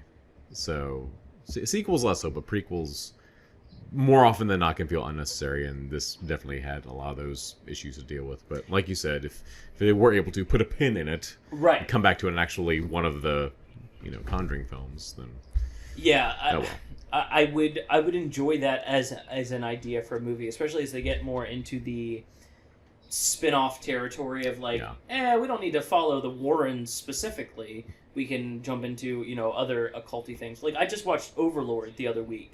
And I still need to watch that one. It was a ton of fun. Like it was not, it's definitely not anything along the lines of these movies. But as an idea, it was very much in the same vein of like, oh yeah, that'd be fucking spooky. And those are the kinds of movies that I want to see, even though I know how much they lean into the cheese of it. Because like, it's easy to talk about the ultimate evil in regards to Hitler. Yeah. It's not so easy to talk about the ultimate evil in regards to a nun that was taken over by a demon. Yeah. Where it's like, that's a very specific, semi-nuanced kind of situation where it's like, oh, nuns are supposed to represent like good and, leadership and these kind of things. And it was taken over by a demon? How bad do you have to go for that to happen? I get the ideas. I don't think they were delivered on. Yeah. Man, I really feel like there's like one kicker scene that just like scares the pants off any religious type person that would watch this wanting to be scared by nuns. I don't know what it is. If you can figure out what it is, email us at FilmRescueShow@gmail.com or tweet at us at FilmRescueShow. I think I'm going to say this is basically rescued. I mean, all we've really done is point out the flaws and talk about how easy it would be to change them. Pretty much. Yeah, just tweak this to the left, tweak that to the right. On-set script supervisor in areas would have been helpful here, probably. So maybe. No zombie nuns. My big takeaway, no zombie nuns. That just makes your movie cornier than they were trying to be. I would go see the corny zombie nun movie. Yes. I'm not going to lie. Same here. That's fun. Yes. But, like, go full zombie nun. Yeah. Don't skirt into that territory and tantalizate You can't do that and try to take yourself seriously at the same time. Right, It's tricky. Yeah. It's very tricky. It's got to be, especially with zombies. Like a fun A24 comedy horror. Yeah. And not a... A24.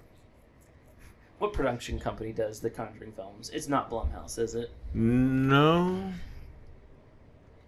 I feel like James Wan does have his own now, but I could be wrong. New Line and Atomic Monster. That might be it. Atomic Monster. I feel like I've seen Atomic Monster on a couple other things that were okay but not great. I can't remember.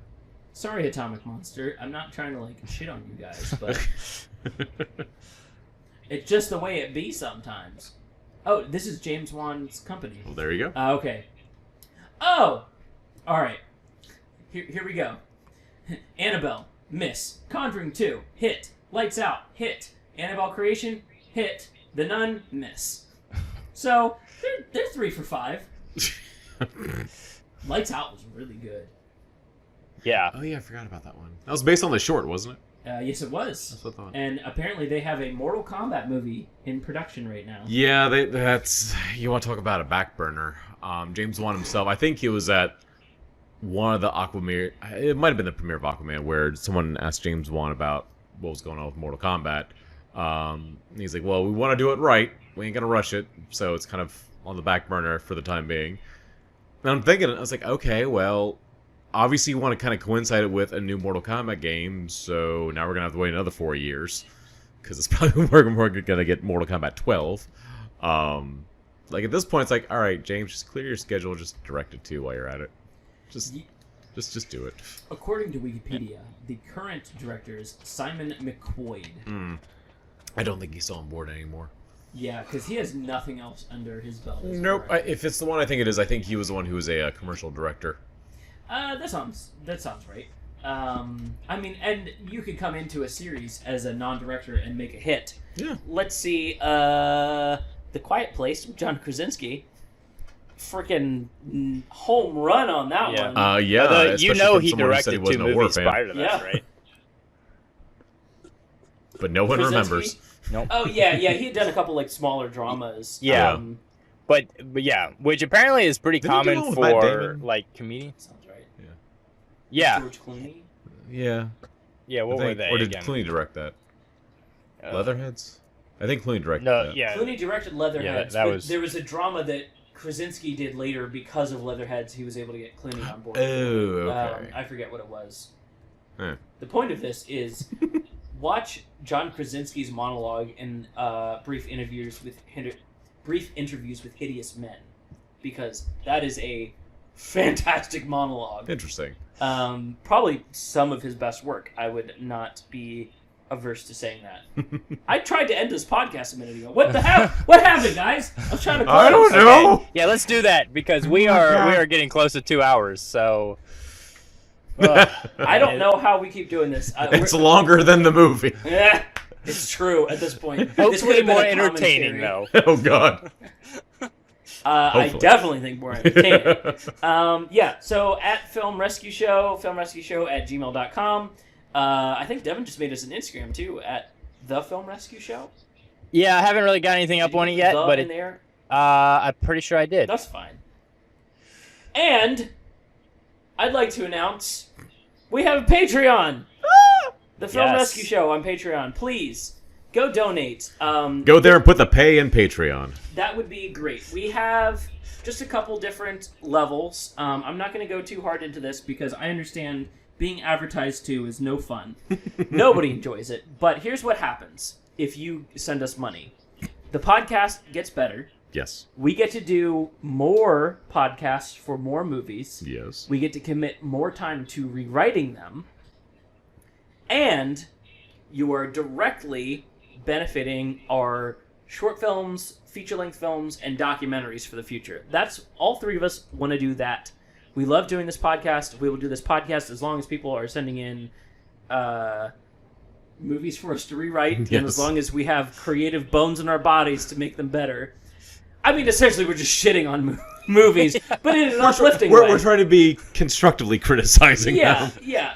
The most uplifting criticism you can have. That's all this is. We're going to talk about this kind of stuff until we die. Yeah, So pretty much. might as well do it as a podcast. But if you Exactly. donate to the Patreon, we get to do this a little more professionally. Yes. Which is the goal overall. I think we have it set up that the intro level gets you basically full access if we do any aftercasts, if we do any short films and release them early. when we launch into our Twitch and Discord, you'll have access to that and get to watch the podcast happen live, as well as live access to our on-set filming stuff and things. if that interests you. I think the next level from there gets you into the show itself. You'll be able to write in your pitches. We'll pitch them for you or bring you in to pitch them. After that, you're essentially just helping pay for new equipment for us, which we appreciate, but like it makes you the all-star, not us. Mm-hmm. Yeah, true.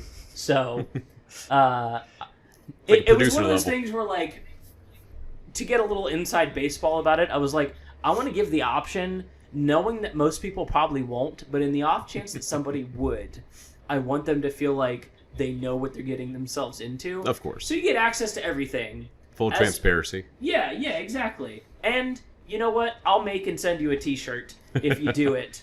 The t-shirt options will be up eventually, but we're still in the production process. But if you were like today to send us the top Patreon billing, I will make you a t-shirt and like mail it to you. It'll just happen. It's worth it. Just to have the option there. So thank you for listening. This has been the Film Rescue Show. I'm Seth. I'm Brandon. And I'm Devin. This Skype delay makes it extra funny.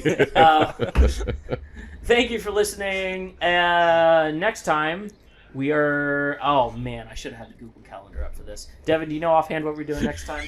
I do not. I'm not sure if I ever knew what we were doing next time at this point. Slenderman. I guess we'll have to figure it out. If nothing else, I'll do my Star Wars pitch, which I still have to start right now. No, next time is The Greatest Showman with Joel, one of our listeners and fans. He's going to be jumping on with us to redo The Greatest Showman next week. So, that's assuming... I don't know when this one goes up in the timeline, actually. This might be an extra. Maybe I shouldn't have said that. I guess whoever's listening to this will find out when they're listening to it. So, if The Greatest Showman's already available when you're listening to this, sorry. We are doing the best we can.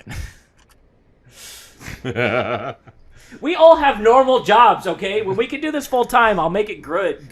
Like, Yeah. Yeah. it'll be perfect. I don't want to work until 8 o'clock anymore. I'll never mess up if we get to do this full time. Until then. Yes. Until then, this is the Film Rescue Show. Thanks for listening, and goodbye.